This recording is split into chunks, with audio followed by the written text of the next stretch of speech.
Hello guys, welcome back to my channel. তো আজকে তোমাদের সাথে একটা ব্লগ নিয়ে চলে এসেছি। তো আমরা গেছিলাম আমার দিদা বাড়িতে।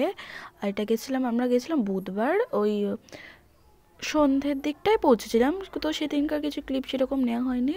আজকে বৃহস্পতিবার সেই সকাল সকাল সেই 6টা সাড়ে 6টা নাগাদ না আমি, আমার দাদা আর আমার ভাই মিলে বেরিয়ে পড়েছিলাম একদম ভোরবেলায়।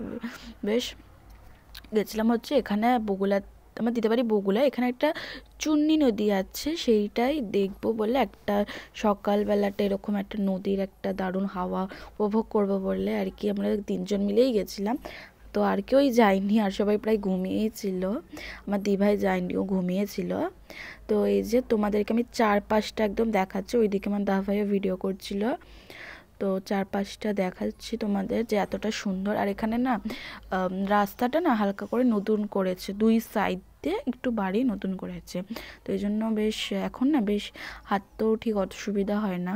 তখন তো একটু ছোট ছিল, গাড়ি ঘোড়া যেতেও খুব ইয়ে করে হাঁটতে হতো। তো যাই হোক, এই যে তোমাদের চারপাশটা দেখাচ্ছি বেশ বাজার টাজার। আর এটা হচ্ছে একটা লজ, ওটা আমার খুব ভালো লেগেছে ওইখানে, তাই জন্য আমি একটা ভিডিও করে নিয়েছি। আর এই দেখতে পাচ্ছ এটা হচ্ছে এখানকার বাজার। তো ভোরবেলাটা বেশ অনেকটাই ভালো লাগছিলো, তোমাদের যেগুলো মনে হচ্ছিলো বেশ এত গাছপালা চারদিকে সব কটার একটু ভিডিও নিয়ে নিচ্ছিলাম ভোরবেলার দৃশ্য। তো আমাদের তো খুবই ভালো লেগেছে ঘুরে। আর এখানে কিছু মন্দিরেরও আমরা যেন যেতে যেতে দর্শন পেয়েছি, বেশ মা কালী ঠালি অনেক ঠাকুর ছিল দেখতে পেয়েছি। এই দিকটা আমরা যে নদীর ধারে চলে এসেছি, আর নদীরটা প্রচুর বড় ছিল, এই যে আমাদেরকে দেখাচ্ছে। আর ওইদিকে না একটা ব্রিজও ছিল। তো এই দিকে আমি আরও নামছি নদীটার সামনে যাবার জন্য, তখন জুম করে ভিডিও করছিলাম।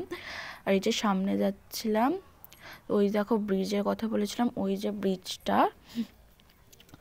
আর এত ভোরবেলায় বেশ আমরা তো আমি তো উঠেই পড়েছিলাম 5:45-র সময়। বাড়িতে অত তাড়াতাড়ি যদিও উঠি না, স্কুল পড়া না থাকলে 9টা সাড়ে 9টায় উঠি, কিন্তু আজকে খুব তাড়াতাড়ি উঠিয়ে পড়েছিলাম, যেহেতু প্ল্যান করেই রেখেছিলাম আগের দিন রাত্রে এরকম নদীর ধারটাতে আসবো সকাল সকাল।